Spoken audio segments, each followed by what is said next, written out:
بسم الله الرحمن الرحيم.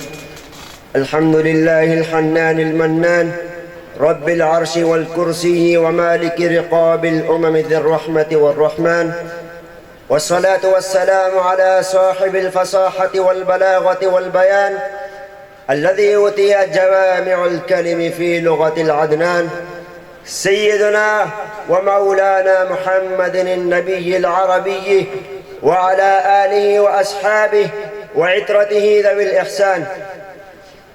أما بعد، فأعوذ بالله من الشيطان الرجيم. بسم الله الرحمن الرحيم. قال الله تبارك وتعالى في الكلام المجيد: يرفع الله الذين آمنوا منكم والذين أوتوا العلم درجات. صدق الله مولانا العظيم. أيها الإخوة الأحباب، أصحاب السموم السيادة، اليوم إنني سعيد جدا بالحضور في هذا الحفل الكريم والمسابقة الميمونة المباركة. أريد أن أبين أمام حضراتكم دور المدارس الدينية في نشر اللغة العربية.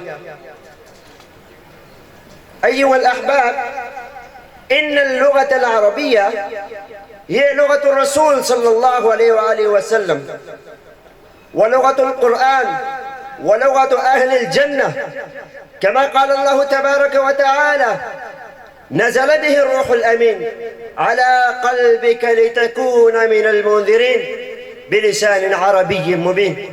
وكما قال الله تبارك وتعالى: إنا أنزلناه قرآنا عربيا لعلكم تعقلون.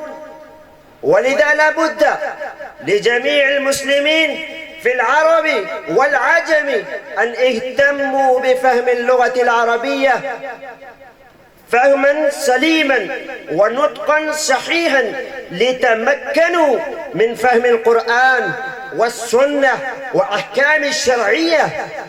ونظرة إلى هذه الضرورة الدينية، اهتم علماء شبه القارة الهندية والباكستان من البداية لتعليم اللغة العربية، وأسسوا المدارس الدينية لتدريس اللغة العربية. وأيضا تخرج المدارس الدينية العلماء الربانيين الذين كتبوا الكتب والمعاجم والتفاسير وشروح الأحاديث في اللغة العربية. وأخصوا بالذكر من الأسماء المهمة والبارزة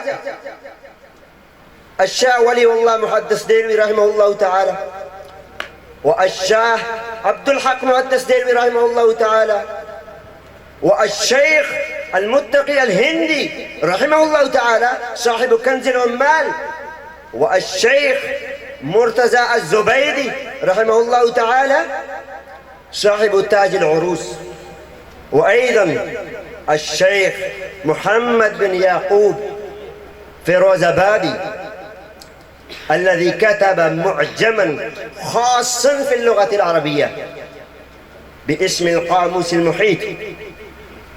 وأيضا قد تخرج المدارس العلماء الذين بنوا المدارس والمعاهد والجامعات لنشر اللغة العربية، ومنهم الشيخ أبو الحسن الندوي رحمه الله تعالى، والشيخ شبلي النعماني رحمه الله تعالى، اللذان أسسا ندوة العلماء لنشر اللغة العربية. وأيضا عندما استقلت باكستان كدولة الإسلامية، بذل العلماء جهودهم وبذل جهودهم العلماء والمدارس في نشر اللغة العربية.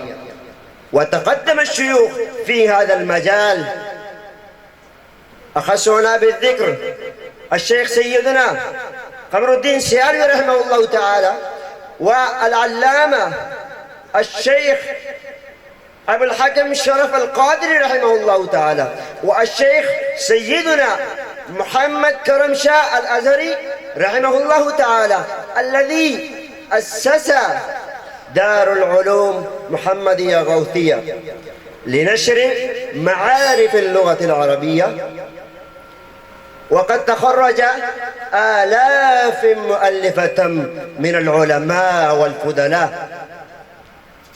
وبالإضافة إلى فهم اللغة العربية وكتابتها وقراءتها، يتم الطلاب أيضا في دار العلوم محمدية غوثية لمدة شهر في كل عام دورة يسمى دورة محادثة اللغة العربية، لأن في الكتابة والقراءة في اللغة العربية عددا كثيرا من العلماء، لكن التحدث باللغة العربية مفقود في بلادنا، هذا يحتاج إلى النظر. فاستمرت سلسلة تأسيس المدارس الدينية لنشر اللغة العربية قرنا بعد قرن إلى اليوم، وركز العلماء تركيزا خاصا لنشر اللغة العربية. هذه المحاولة لبيان دور الرائد، وما توفيقي إلا بالله. المتسابق الواحد